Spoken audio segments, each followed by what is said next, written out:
नमस्ते, मैं हूँ आर गगन सिंह और आज मैं हैब्सबर्ग हाउस यानी हैब्सबर्ग के घराने के बारे में बात करना चाहता हूँ। सबसे पहले हैब्सबर्ग नाम आता है 11वीं सदी का इस छोटे से किले से, जो कि आज के प्रेजेंट डे स्विट्ज़रलैंड में स्थित है।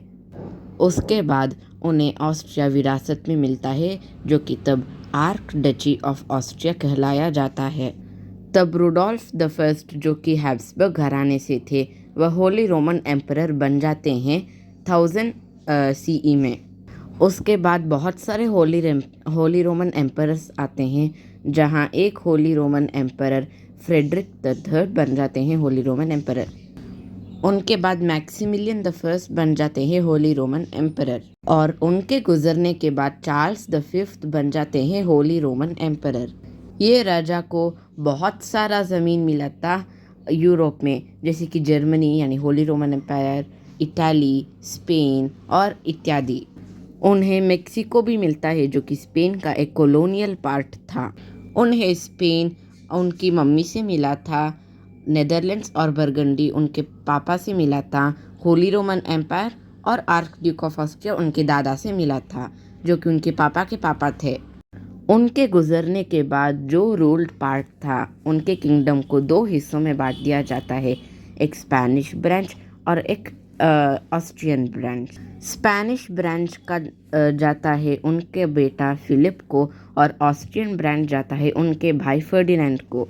फर्डिनेंड वही राजा थे जो बोहेमिया के ऊपर हमला किए थे और किंगडम ऑफ बोहेमिया हैब्सबर्ग के अंदर ला चुके थे। इस वक्त ऑटोमन्स वियना तक आ चुके थे, जो कि हैब्सबर्ग का एक कैपिटल था, पर वह असफल रहे और हंगरी राज्य को आपस में बांट चुके थे। चार्ल्स द फिफ्थ की मृत्यु के बाद ऑस्ट्रियन हैब्सबर्ग्स को Holi Roman emperor, arc Duke of Austria, king of Bohemia और किंग ऑफ हंगरी का टाइटल मिलता है, और स्पेनिश हैब्सबर्ग्स को king of Spain, king of Naples, king of Portugal और ड्यूक ऑफ बर्गंडी और लॉर्ड ऑफ नेदरलैंड्स मिलता है। फर्डिनेंड राजा की मृत्यु के बाद एक बहुत बड़ा रेवोल्यूशन शुरू होता है नेदरलैंड्स में, जो कि डच रिवॉल्ट है। ये रेवोल्यूशन का फ़ायदा उठा के आजू बाजू के किंगडम्स हैब्सबर्ग किंगडम के ऊपर हमला करते हैं और 30 ईयर वॉर शुरू होता है, जहां हैब्सबर्ग हार गए थे। ये वॉर के बाद स्पेन नेदरलैंड्स को रिकॉग्नाइज करता है और जो नॉन जर्मन स्टेट्स थे वह होली रोमन एम्पायर छोड़ दिए। इसके बाद 1700s में स्पेनिश हैब्सबर्ग्स का लाइन मिट जाता है। क्योंकि इनब्रीडिंग के वजह से। स्पेन के राजा फिलिप द सेकेंड, जो चार्ल्स द फिफ्थ के बेटे थे, उनकी wife Anna of Austria Ferdinand first की पोती थी।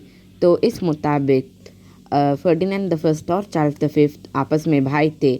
तो ऐसे फिलिप द सेकेंड उनकी वाइफ एना ऑफ ऑस्ट्रिया के अंकल थे।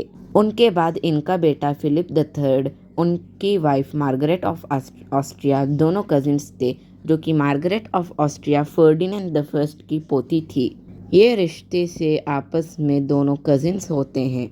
इसके बाद फिलिप द फोर्थ, जो कि स्पेन के राजा थे, उनकी बहन मेरिया एना ऑफ ऑस्ट्रिया और उनकी बेटी मेरियाना ऑफ ऑस्ट्रिया, वो दोनों आपस में शादी करते हैं। तो Philip the fourth Mariana of Austria के मामा थे, जो कि अंकल हैं। उनके बाद चार्ल्स द सेकंड बन जाते हैं स्पेन के राजा, जो कि किसी बच्चे के पापा नहीं बन सके और वहाँ ही स्पेनिश हैब्सबर्ग का लाइन कट गया। उनके मृत्यु के बाद वॉर ऑफ स्पेनिश सक्सेशन होता है, जहाँ फ्रांस जीत जाता है और उनके रिलेटिव्स को स्पेन का राजा बना डालते हैं। तब फ्रांस के राजा थे लुई द 14th, जो कि सन किंग थे। यह वॉर के बाद जो सदर्न नेदरलैंड्स और नेपल्स था, जो कि इटाली का एक पार्ट था, ऑस्ट्रिया को सौंपना पड़ा। ये सब वॉर के बाद अब ऑस्ट्रियन हैब्सबर्ग्स को भी एक प्रॉब्लम हो गया था। चार्ल्स द सिक्स, जो कि होली रोमन एम्परर थे, वह बिना बेटे के गुजर जाते हैं, पर उनकी एक बेटी रहती है, मेरिया तेरेसा। होली रोमन एम्पायर में कोई भी लड़की होली रोमन एम्प्रेस नहीं बन सकती, तो इसीलिए पर वो होली रोमन एम्प्रेस बन गए, तो इसीलिए एक वॉर होता है, वॉर ऑफ ऑस्ट्रियन सक्सेशन। इस वॉर में ऑस्ट्रिया हार जाता है, जहां प्रशिया का राइजिंग डोमिनेंस शुरू होता है होली रोमन एम्पायर में। इस वॉर के बाद हैब्सबर्ग घराना का नाम हैब्सबर्ग से हैब्सबर्ग लॉरेन हो जाता है, क्योंकि मरिया तेरेसा की वजह से। मरिया तेरेसा की एक बेटी मैरी एंटोइनेट, वो फ्रांस की रानी बन जाते हैं और फ्यूचर में फ्रेंच रेवोल्यूशन में उन्हें एग्जीक्यूट कर दिया जाता है।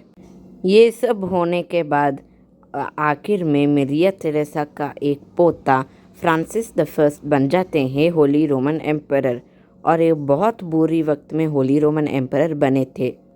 वह होली रोमन एम्परर बन जाते हैं नेपोलियनिक वॉर्स के वक्त, जहां नेपोलियन यूरोप को बहुत बुरी तरह से हरा डालता है, पर फ्यूचर में वही हार जाता है 1820s में। नेपोलियनिक वॉर्स के बाद ऑस्ट्रिया को नॉर्दर्न इटाली मिल जाता है, पर यही नॉर्दर्न इटाली का कुछ पार्ट इटालियन यूनिफिकेशन में किंगडम ऑफ इटाली को चला जाता है। 1800 और 1900 में ऑटोमन एम्पायर कमज़ोर पड़ जाता है और बाल्कन्स, जो कि यूरोप का एक रीजन है, वहाँ एक पावर वैक्यूम होता है, जहाँ रशिया और ऑस्ट्रिया दोनों आपस में लड़ते हैं। इस लड़ाई झगड़े में ऑस्ट्रिया बोस्निया और हेर्जेगोविना को एनेक्स कर डालता है, और इसी वजह से एक व्यक्ति फ्रांस फर्डिनेंड को असैसिनेट कर डालते हैं, जहां इसी वजह से वर्ल्ड वॉर 1 शुरू होता है। ये वर्ल्ड वॉर 1 ऑस्ट्रिया हंगरी हार जाता है और उनके पूरे राज्य को एथनिसिटी के मुताबिक आपस में बांट डालते हैं, और ये वर्ल्ड वॉर 1 होने के बाद यही हैब्सबर्ग मोनार्की का दी एंड हो जाता है।